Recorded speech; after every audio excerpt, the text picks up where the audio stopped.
وسهلا ومرحبا بكم إلى قناة معلم حذار. Assalamualaikum warahmatullahi wabarakatuh. Saya Cik Gwani.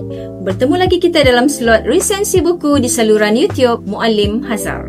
Kali ini saya bawa kalian menelusuri sebuah karya besar seorang ulama Islam dunia, Dr. Yusuf Al-Qaradawi, melalui bukunya Fatwa Kontemporari Jilid 3, Siri 2, Akidah dan Ibadah.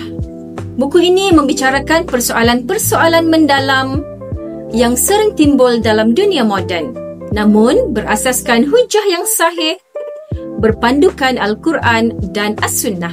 Dr. Yusuf Al-Qaradawi menulis dengan gaya bahasa yang menyeimbangkan antara ilmu dan hikmah, menjawab keraguan ummah dengan penjelasan yang mudah difahami tetapi syarat dengan dalil dan logik.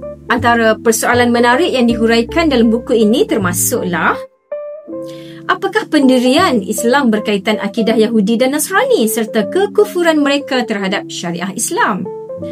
Adakah benar Nabi Musa AS pelat disebabkan puntung berapi yang diletakkan pada lidah baginda?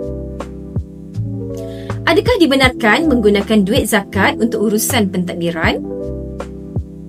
Adakah kiraan zakat boleh berubah? Siapakah yang mengubahnya?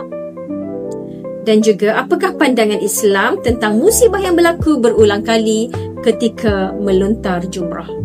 Setiap jawapan dibawa dengan gaya berimbang, tidak terlalu literal dan tidak pula terlalu longgar, menunjukkan keluasan fiqh Islam yang sebenar.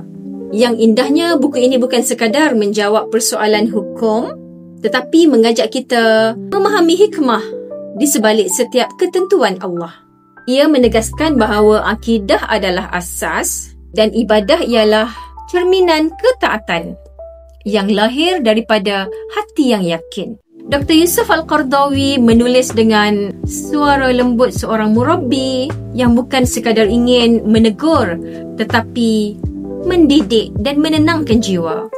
Bagi para guru, pelajar dan semua pencinta ilmu, buku ini ibarat panduan untuk memahami Islam secara menyeluruh. Bukan hanya untuk diketahui tetapi untuk diamalkan dengan kefahaman yang sahih. Sekian dulu dari saya, Cik Gwani. Jangan lupa klik like, share dan subscribe untuk lebih banyak resensi buku yang bermanfaat hanya di saluran YouTube Muallim Hazar. Assalamualaikum warahmatullahi wabarakatuh. Muallim Hazar, inspirasi kita semua. Ilmu di semai cahaya menyinar. Di layar YouTube membawa hikmah. Setiap video